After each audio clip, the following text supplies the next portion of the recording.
রবিবার ফটিকরায় বিধানসভার কাটাটিলায় অনুষ্ঠিত হল বিজেপি লাভার্থী সম্মেলন।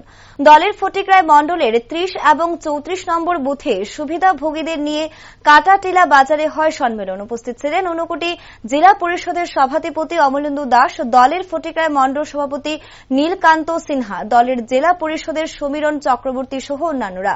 মূলত সংশ্লিষ্ট বুথের বাসিন্দারা রাজ্য এবং কেন্দ্রীয় সরকারের বিভিন্ন প্রকল্পের সুবিধা পেয়ে কতটা খুশি এবং কারা এখনো সরকারি সুবিধা থেকে বঞ্চিত তা পরোক্ষ করতেই এই সম্মেলন। অনুষ্ঠানে আলোচনা রাখতে গিয়ে রাজ্য এবং কেন্দ্রীয় সরকার বিভিন্ন উন্নয়নমূলক কাজের বৃত্তান্ত তুলে ধরেন জেলার সভাধিপতি। সরকার আসার পর কৃষকদের অ্যাকাউন্টে ৬০০০ টাকা করে বেনিফিট, প্রত্যেকটা কৃষক বাড়িতে বসে ৬০০০ টাকা করে বেনিফিট পাচ্ছেন বছরে।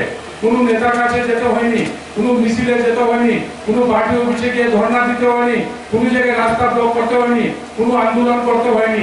যাদের জমির কাগজ আছে, যাদের পয়সা আছে, ওনারা ঘরে বসে বছরে ৬০০০ টাকা ভাতা পাচ্ছে, কৃষক সম্মান নিধি পাচ্ছে এবং এটা কন্টিনিউ প্রসেসিং। যারা পয়সা আছে ওরা সব সময় পেয়ে যাবে, এটা বন্ধ হয়নি। আপনাদের কাছ থেকে সরকার ধান কিনছে, আমরা তার আগে ধান কি করতাম, ৪,০০০-৫,০০০ টাকা হাঁটু বিক্রি করছি। আমাদের প্রশাসন আমাদেরকে এক কানিতে জমি ট্রেড করতে লাগে ৬,০০০ টাকা। আমি ৫,০০০ টাকা ধান বিক্রি করলাম, আমাদের ১,০০০ টাকা এক কানিতে লস। মানুষ জমি করে ছেড়ে দিয়েছিল, বর্গাদার খুঁজে পাওয়া যায় না। আপনারা এখানে গ্রামের মানুষ, কৃষি প্রধান অঞ্চল, সাজারপাট, আপনারা ভালো বুঝবেন। তারপর থেকে যখন ধান কেনার সরকার শুরু করলো, তখন থেকে আবার মানুষ জমিমুখী হয়েছে, কৃষিমুখী হয়েছে। কৃষকদের কল্যাণে সরকার কৃষকদের থেকে ধান ক্রয় করছে। আজকে ২১ টাকা ৪০ পয়সা ধরে এই বছর ধান কেনা হবে। এই বছর ২১ টাকা ৪০ পয়সা ধরে রেটে পার কেজি ধান আপনাদের থেকে পারচেজ করবে, মানে ৯,০০০ টাকার কাছাকাছি আপনারা এখানে ধানের মূল্য করবে। এবং বিভিন্ন জায়গাতে শিবির করে ধান কেনা হবে। ধান আমরা সরকার যদি একদিনে কেনার প্ল্যান করে যে আমি ১৮ তারিখে ৭,০০০ ধান ক্রয় করবো, দেখা যায় ৩ দিনও ধান কেনা শেষ হয় না।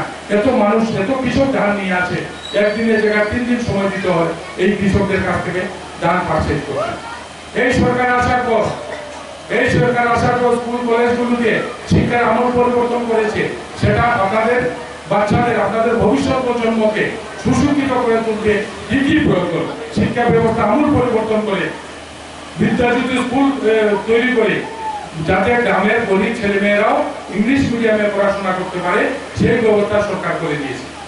এখানে সমস্ত যতগুলো প্রকল্প সরকার নিচ্ছে, সমস্ত প্রকল্পের মূল উদ্দেশ্য হচ্ছে গরিব মানুষকে লাভ পৌঁছানো।